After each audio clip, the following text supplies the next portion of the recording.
They were known for practicing an ancient healing science founded in the use of powerful natural medicines derived from sacred plants. It was said that these plants were gifts received directly from the gods. Whatever their origins, some 2,000 years before Columbus discovered a new world far across the Atlantic Ocean, these explorers would set off towards the east, into the currents of the more daunting Pacific, a people in search of destiny.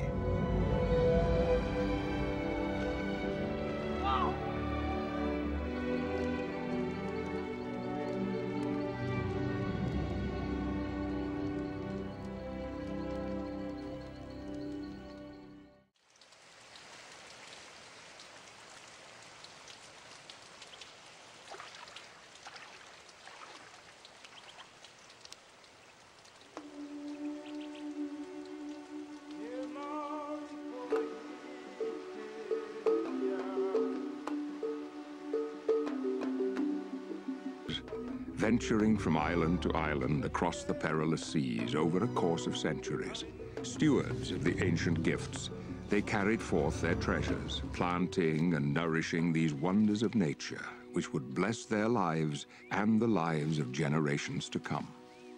Whenua te whenua. Te rai e te rai. E te atua e. Mai te mai te e hotu.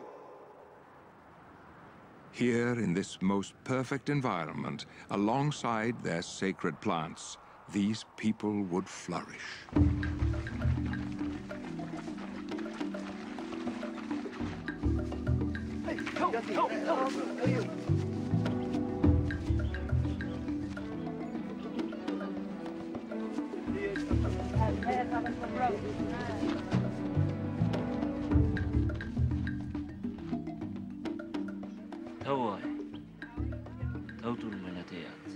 Tune, happy ben, harat imi tunono e arot ume te pin. Hai teni, hauti.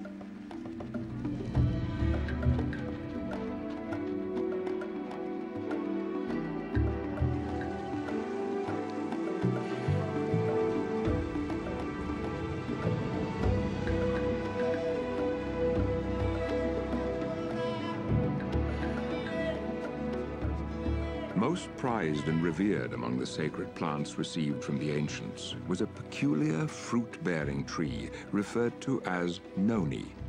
Not a simple food staple, as were many of the plants borne here by the early settlers, the precious noni was rather the quintessential secret to health and healing. Honored traditions stemming from before recorded time held that noni could relieve suffering and restore a man from weakness and pain.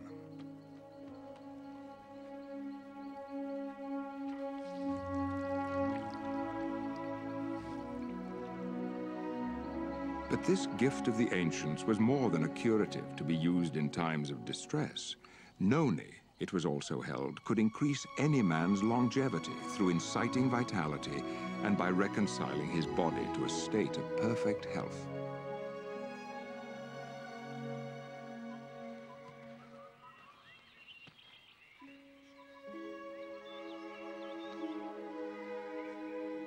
Indeed, the lives and culture of the early Polynesian people were profoundly blessed by the mystical noni. Their destinies were intricately intertwined. Together, they had been swept away to this remote island paradise from which all Polynesia would spring. Here, nurtured by pristine bounty, they had thrived. And yet to the rest of the world, these people and their sacred noni were otherwise forgotten or unknown. But such would not last forever. Centuries later, Ralph M. Heinecke would receive his doctorate in biochemistry from the University of Minnesota. Upon this accomplishment, his first desire was to escape the cold Minnesota winters, and so he took a job with the Dole Pineapple Company in Hawaii. It seemed merely a practical choice at the time, but unforeseen to Dr. Heineke, fate was steering him down a path that would lead to astonishing discovery. My assignment was to find application for the enzyme which I had to develop a method for producing from the pineapple stem. Now this enzyme which I got from the pineapple, which I've been calling bromelain, they found that it had many, many other medical applications in addition. In 1972, after many discouraging years of research, Dr. Heineke would finally identify this mysterious ingredient as a new alkaloid, to which he gave the name zeronine. Years later, he would successfully patent this same substance. Convinced of zeronine's positive health value, Dr. Heineke set out to find a food source that could be viably used as a food supplement for the benefit of the masses. Here was this tropical island with many plants which I had never seen before. And among them was a strange green fruit called noni. And the Hawaiian people told me that was a very important medicine. When I had tested it, it actually had more material than did the pineapple. Based on the findings of his research, Dr. Heineke would publish key articles in several scientific journals. Within only a few years, these articles would spark the interest of a man being led on his own journey of discovery. Through the initial discoveries of this fruit, I realized the great potential. And it was when I came across a paper by Dr. Ralph Heineke.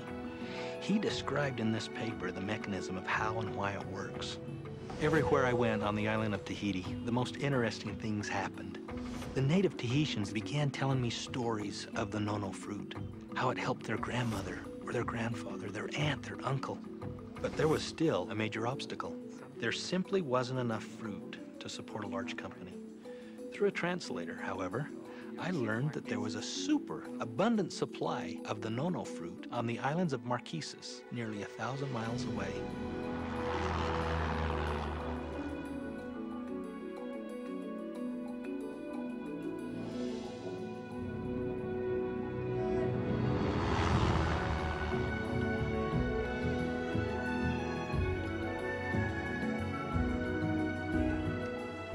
In the afternoon, we stopped at the edge of the road to rest our legs.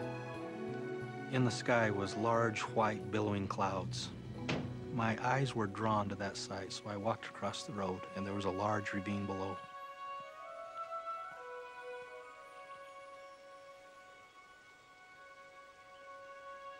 It was a stunning sight. The valley was just full of this fruit. Immediately, I knew that we had all the fruit we needed. It wasn't a secret, but yet the world didn't know about it. The next thing was to find the right partners. I knew if we could find the right partners, nothing could stop us. Soon after rediscovering the secret of the noni, John Wadsworth was joined by Stephen Story, Kerry Acey, Kim Acey, and Kelly Olson. The gift of noni had been handed to a new generation and to a new set of stewards. From across the wide Pacific and into the Rocky Mountains of Utah, what would become of this precious gift? What would these new stewards, a company called Tahitian Noni International, do with this awesome responsibility? As people around the globe continue to embrace Tahitian noni juice, the company grows beyond imagination. Consider this. Tahitian noni juice, along with other products derived from the noni tree, is now distributed in over 60 countries and represented by distributors from more than 72 nations. Tahitian noni juice has become one of the top brands of health products in the world, dominating the industry with 90% of the noni market. In fact, on average worldwide, it takes less than 2 seconds for the next bottle of Tahitian noni juice to be sold. Indeed, it is enjoyed by millions. To be sure, a promised day will come, not so long from now, when Tahitian noni juice has been received by all the world. A day when this singular fruit from this exotic corner of the earth is planted in the hearts and minds of people everywhere. For Tahitian Noni juice, a day of fulfilled destiny.